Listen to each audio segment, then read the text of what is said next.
कर्नाटक से लेकर दिल्ली तक आज ये तस्वीरें चर्चा का विषय बनी रही। दोस्तों, सिद्धरमैया जिनको एक दिन पहले डीके शिव कुमार गले लगा रहे थे, आज उनको राहुल गांधी गले लगा रहे हैं। कैसे मुख्यमंत्री से पूर्व मुख्यमंत्री हुए सिद्धरमैया इस वक्त केंद्रीय आलाकमान के आंख का तारा बन गए हैं और कैसे अचानक कर्नाटक से निकले सिद्धरमैया को बीच में जयपुर रुकना पड़ा, सब कुछ मैं बड़े तफसील से आपको बताने वाली हूं, इसलिए वीडियो को अंत तक जरूर देखिएगा। दोस्तों, सिद्धरमैया ने बिना किसी नाटक के, बिना किसी हिकअप के बहुत ही स्मूथ ट्रांजिशन देते हुए एक क्लियर संदेश दे दिया आलाकमान को कि किसी भी तरह की कोई भी बगावती तेवर ना दिखाकर वो न केवल इस्तीफा देते हैं, बल्कि ऐसा करके वो आलाकमान की प्रतिष्ठा भी दांव पर नहीं लगाते हैं। और इसका उनको ऐसे इनाम मिला है कि बकायदा आज जब वो दिल्ली आए तो कांग्रेस पार्टी की तरफ से इस तरह की फोटोज शेयर की गई जिसमें राहुल गांधी उनको गले लगा रहे हैं, मल्लिकार्जुन खड़गे उनके कंधे पर हाथ रख रहे हैं। भाई, राष्ट्रीय अध्यक्ष आपको कंधे पर हाथ रखे और राहुल गांधी आपको गले लगाए, और आपको क्या चाहिए। हालांकि इन तस्वीरों के पीछे भी बहुत सी कहानियां हैं, बहुत सी चीजें हैं जिसके बारे में बात होनी चाहिए। लेकिन एक बड़ी दिलचस्प खबर आई दोस्तों, वो ये कि सिद्धरमैया जब कर्नाटक से निकले तो उनका जयपुर रुकने का कोई प्लान नहीं था, लेकिन खराब मौसम की वजह से उनको जयपुर रुकना पड़ा, उनके प्लेन को जयपुर रुकना पड़ा।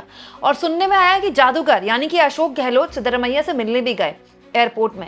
वैसे जब अशोक गहलोत मिलने गए तो मेरे जहन में फिर से वही बात याद आ गई दोस्तों कि अशोक गहलोत जिनके पास भी एक बार विकल्प था कि वो राजस्थान की कमान छोड़कर सचिन पायलट को सीएम बनाए और केंद्रीय जो राष्ट्रीय नेतृत्व है उसको मजबूत करे, लेकिन दोस्तों अशोक गहलोत ने मुख्यमंत्री की कुर्सी पर चिपके रहना मुनासिब समझा। अंत में ना उनकी कुर्सी रही, मतलब सत्ता भी चली गई कांग्रेस पार्टी की, और अब केंद्रीय आलाकमान ने उनको बिल्कुल अलग थलग कर दिया है। तो मेरे मन में एक सवाल आया कि अशोक गहलोत अगर आज सिद्धरमैया को देख रहे होंगे और खासतौर पर इन तस्वीरों को देख रहे होंगे तो क्या सोच रहे होंगे, क्योंकि अशोक गहलोत ना सही लेकिन सिद्धरमैया ने कम से कम ये साफ कर दिया कि उम्र के एक दहलीज में आकर अगर आप पार्टी अनुशासन बनाए रखते हैं तो फिर आपको वो सम्मान मिलता है जो आपको कुर्सी से चिपके रहने के बाद नहीं मिलता। खैर, ये कहानी तो और सही दोस्तों, जानकारी ये है और फोटोज में भी दिख रहा है जो सिद्धरमैया दिल्ली पहुंचे उनके साथ प्रियंक खड़गे भी हैं। दरअसल दोस्तों मल्लिकार्जुन खड़गे के बेटे हैं प्रियंक खड़गे, और जानकारी ये मिल रही है कि जो नया कैबिनेट बनेगा उसमें उनको भी इम्पोर्टेंट स्पेस मिल सकता है। कहने वाले तो ये भी कह रहे हैं कि 4 डिप्टी सीएम बनाए जा सकते हैं अलग अलग जातीय समीकरणों को ध्यान में रखते हुए, जिनमें से एक वो खुद भी होंगे, यानी कि मल्लिकार्जुन खड़गे के बेटे।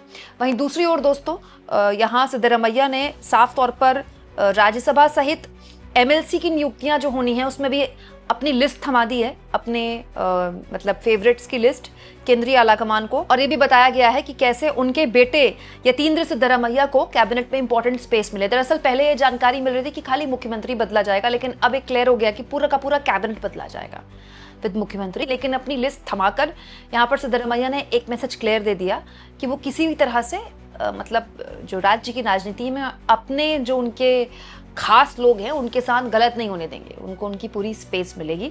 वहीं दूसरी ओर दोस्तों यहाँ मैं आपको बता दूं, शिक्षा, चिकित्सा, परिवार कल्याण, उद्योग, जल संसाधन जैसे अहम मंत्रालय सिद्धरमैया ने अपने कोटे के विधायकों के लिए मांगे हैं और अपने बेटे के लिए भी मांगे हैं कि इनमें से कोई एक उनके बेटे को दिया जाए, और वो चाहते हैं कि उनके बेटे की मजबूत भूमिका हो।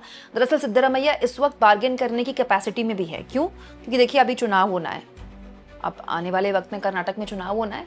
सिद्धरमैया भी स्थिति में हैं कि वो बार्गेनिंग कर सकते हैं। सिद्धरमैया जिस समाज से आते हैं, कांग्रेस पार्टी को उनकी दरकार होगी चुनाव में, और सिद्धरमैया अब इस पोजीशन में भी हैं कि वो बार्गेनिंग कर सकते हैं और केंद्रीय आलाकमान को उनको अकोमोडेट भी करना पड़ेगा। ये बता दूं आपको मैं कि कांग्रेस आलाकमान के आगे ये एक चुनौती रहेगी कि वो किस तरह से पावर को लगातार बैलेंस बना के रखते हैं। ये ट्रांजिशन तो स्मूथ हो गया, लेकिन ये पूरा जो स्मूथ ट्रांजिशन हुआ है इसमें पलीदा लग सकता है, और ये तस्वीरें हैं जो इनमें कड़वाहट आ सकती है अगर किसी भी तरह से कोई हिकअप हुआ तो। हालांकि जो मांग सिद्धरमैया ने की उनमें से बहुत सारी मांगे मानी जा सकती है, मतलब ऐसा कुछ नहीं है। ये चर्चा पहले से ही थी कि सिद्धरमैया के बेटे को कैबिनेट में जगह दी जाएगी। अगर ऐसा हो जाता है तो सिद्धरमैया के रहते उनके बेटे को भी अकोमोडेट कर दिया जाएगा और उनके बेटे के लिए भविष्य की राजनीति भी आसान हो जाएगी कर रहा। ऐसा करके सिद्धरमैया अपने उत्तराधिकारी को भी एक तरह से क्लियर कर रहे हैं कि उनकी राजनीति उनके बेटे के जरिए कुछ इस तरह से आगे बढ़ाई जाएगी। अब देखना दिलचस्प होता है दोस्तों कि ये जो नया कैबिनेट होता है वो कैसा होता है। लेकिन ये बात सही है कि इस पूरे एपिसोड में राहुल गांधी एक ऐसे नेता के तौर पर उभरे हैं जिन्होंने देखिए सबको जल्दी जल्दी कर दिया। अच्छा, बड़ा दिलचस्प है, आज जब सिद्धरमैया से राहुल गांधी की मीटिंग हुई, इस तरह की तस्वीरें बाहर आई। उसके बाद कुछ वक्त बाद राहुल गांधी की ऑटो वालों से बातचीत भी आ गई। दिल्ली के ऑटो वालों से राहुल गांधी बातचीत कर रहे हैं। वीडियो अभी कांग्रेस पार्टी की तरफ से शेयर नहीं किया गया है, हो सकता है कल तक शेयर किया जाए। लेकिन देखिए सब कुछ कितना मतलब जल्दी जल्दी हो रहा है। अमूमन कांग्रेस में ये होता नहीं है। कांग्रेस में तो एक चीज को लेकर मीटिंग करने में, मीटिंग की डेट फाइनल होने में बड़े दिन लग जाते हैं।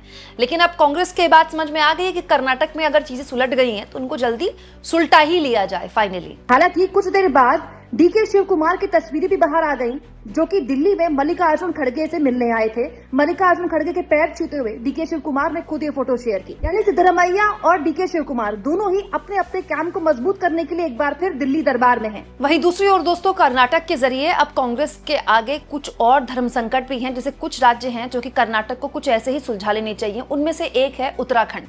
उत्तराखंड में कांग्रेस के पास बहुत बड़ा मतलब कार्यकर्ताओं का एक पूरा कैडर है।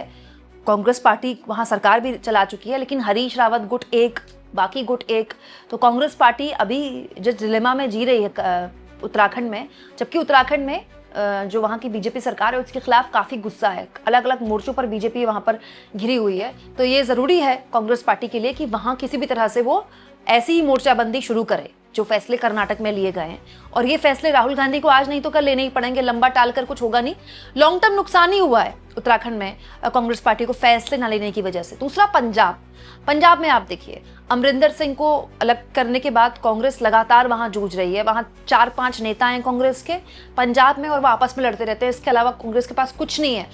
सोचिए कांग्रेस पंजाब में कितनी बार सरकारें बना चुकी है, एक बार नहीं कई बार, और सफल सरकारें चलाई हैं उसने। और वहां हालत ये है कि आम आदमी पार्टी ने न केवल सरकार बना ली, बल्कि जो हाल कांग्रेस के हैं अगर उसने जल्द उसको सॉर्ट आउट नहीं किया तो हो सकता है कि आम आदमी पार्टी वहां रिपीट कर ले। इनफैक्ट बीजेपी भी वहां अपनी जमीन मजबूत करने में लगी हुई है। तो मुझे लगता है कि ऐसे ही तत्परता पंजाब जैसे राज्य में भी हर लिहाज से दिखानी चाहिए। मतलब पंजाब में तो नेता भी हैं, कैडर भी है कांग्रेस पार्टी के पास। इसके अलावा दोस्तों यूपी में भी ऐसा ही फैसला लेना जरूरी है। यूपी का तो पता नहीं कौन मालिक है, यूपी तो किस भरोसे चल रहा है। यूपी में तो पता ही नहीं चलता है। यूपी में तो कांग्रेस पार्टी की सीटें बस तुक्के में आ जाती हैं। यूपी में कौन नेता है जो वहां चुनाव मैनेज करेगा, संगठन मैनेज करेगा, कुछ नहीं पता यूपी के बारे में। तो ये कुछ ऐसे राज्य हैं जिनके बारे में कांग्रेस पार्टी को फैसले लेने चाहिए। राजस्थान भी उनमें से है। अशोक गहलोत अलग लेवल की पॉलिटिक्स करते हैं, तो सचिन पायलट का अपना एक गुट है। तो राजस्थान में जब आने वाले वक्त में चुनाव होंगे तो कौन उसको लीड करेगा, इस तरह के डिलेमास से कांग्रेस पार्टी को निकलना पड़ेगा लॉन्ग टर्म। ये वो राज्य हैं जहां कांग्रेस ने अपने अपने टाइम पे सरकारें बनाई हैं। चलिए यूपी को अगर आप साइड भी कर दें, यूपी का तो मतलब मायावती और अखिलेश यादव के दौर के बाद सफाया ही हो गया कांग्रेस पार्टी का। लेकिन पंजाब, उत्तराखंड, राजस्थान, यहाँ तो अभी रिसेंटली मतलब करीब कहीं 5 साल हुए हैं तो कहीं 10 साल हुए हैं सरकार गए। कहीं ऐसा ना हो कि ये राज्य भी हरियाणा की तरह बन जाए कि सरकार वापसी करना कांग्रेस के लिए मुश्किल हो जाए। दोस्तों आपको क्या लगता है, जिस तरह से कांग्रेस पार्टी ने कर्नाटक का ये पूरा ड्रामा सुलटाया, भले ही वो अब दिल्ली तक आ गया हो, क्या लगता है आपको कि इस तरह के राज्यों में भी कांग्रेस पार्टी इस तरह के कदम उठाएगी? कमेंट बॉक्स में लिख के बताइएगा।